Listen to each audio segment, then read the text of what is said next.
Pernahkah kamu bertemu dengan orang yang rela mengorbankan seluruh hartanya, bahkan hidupnya, demi sahabatnya?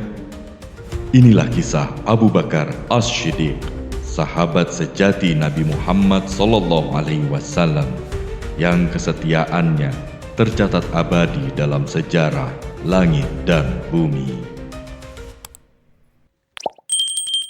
Abu Bakar As-Siddiq memiliki nama asli Abdullah bin Abu Quhafah, adalah sahabat dekat Nabi Muhammad SAW sejak masa muda.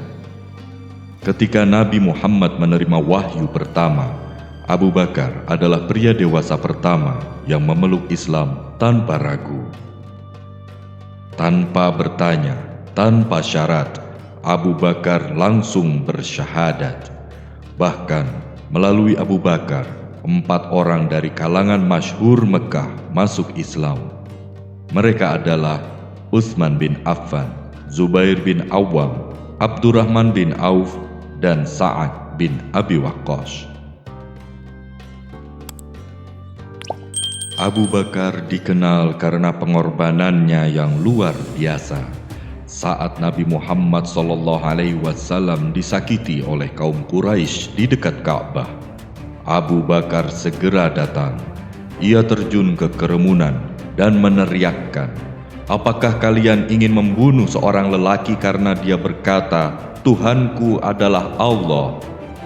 Abu Bakar pun dipukul sampai wajahnya tak dikenali. Ketika ia tersadar di rumah, kalimat pertama yang keluar dari mulutnya adalah, "Bagaimana keadaan Rasulullah? Aku tidak akan makan dan minum hingga aku melihat Nabi dalam keadaan selamat."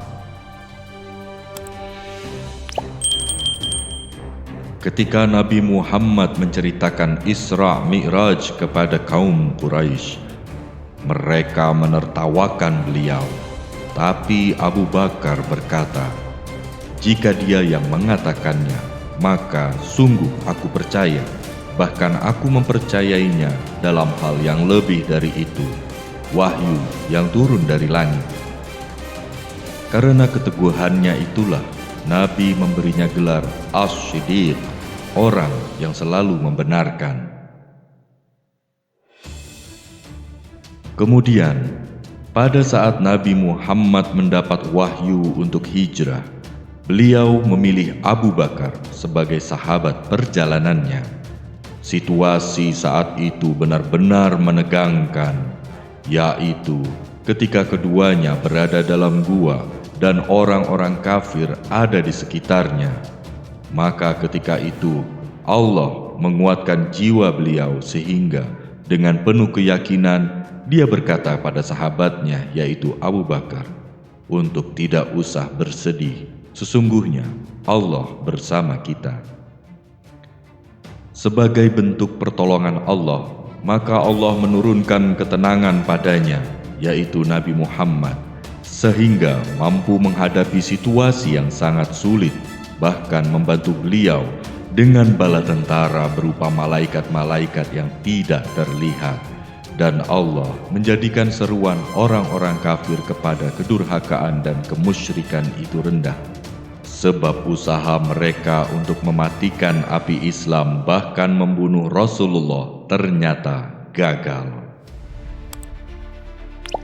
Abu Bakar juga mengorbankan seluruh hartanya untuk mendukung dakwah Islam. Ketika terjadi perang Tabuk, Nabi meminta para sahabat untuk bersedekah. Umar bin Khattab datang membawa setengah hartanya, tapi Abu Bakar As-Siddiq datang membawa semua hartanya. Sungguh, orang yang paling banyak berkorban untuk Nabi Muhammad dalam harta maupun persahabatan ialah Abu Bakar As-Siddiq. Ketika Nabi Muhammad SAW wafat, sebagian dari para sahabat mengingkari kejadian tersebut, termasuk Umar bin Khattab yang marah dan berkata, "Siapa yang mengatakan Muhammad telah wafat, akan kupenggal lehernya." Sampai datanglah Abu Bakar yang menenangkan mereka lalu membacakan firman Allah surah Az-Zumar ayat 30. Sesungguhnya kamu, Nabi Muhammad, akan mati dan sesungguhnya mereka pun akan mati pula. Quran surah Az-Zumar ayat 30. Kemudian Abu Bakar berkata, barang siapa menyembah Muhammad, maka Muhammad telah wafat. Tapi barang siapa menyembah Allah, maka Allah maha hidup dan tidak mati. Setelah wafatnya Nabi Muhammad SAW, Abu Bakar diangkat sebagai khalifah pertama. Dalam masa kepemimpinannya yang singkat, ia menghadapi tantangan besar, namun tetap teguh dalam prinsip Islam. Sabda Nabi Muhammad SAW, sekiranya aku diizinkan oleh Allah untuk menjadikan seorang sebagai khalil atau kekasih, niscaya aku jadikan Abu Bakar sebagai khalilku. Akan tetapi, ia adalah saudara dan sahabatku, sedangkan Allah Azza wa Jalla telah menjadikan sahabat kalian ini, Nabi Muhammad, sebagai khalilnya. Beberapa tahun kemudian, Abu Bakar As-Siddiq wafat. Sesuai permintaannya, ia dikuburkan di samping makam Rasulullah SAW. Dinding yang memisahkan makam Nabi dan Abu Bakar hanya setipis tanah. Bahkan dalam banyak riwayat disebutkan bahwa mereka akan dibangkitkan berdampingan di hari kiamat. Sosok seorang Abu Bakar As-Siddiq mengajarkan kita tentang arti kesetiaan, pengorbanan, dan kepemimpinan yang berdasarkan iman. Meskipun Abu Bakar adalah sahabat terdekat Nabi, ia tetap rendah hati dan selalu mendahulukan kepentingan umat di atas kepentingan pribadi. Jika kamu terinspirasi oleh kisah Abu Bakar As-Siddiq, jangan lupa untuk like, share, dan subscribe channel ini untuk kisah-kisah Islami lainnya.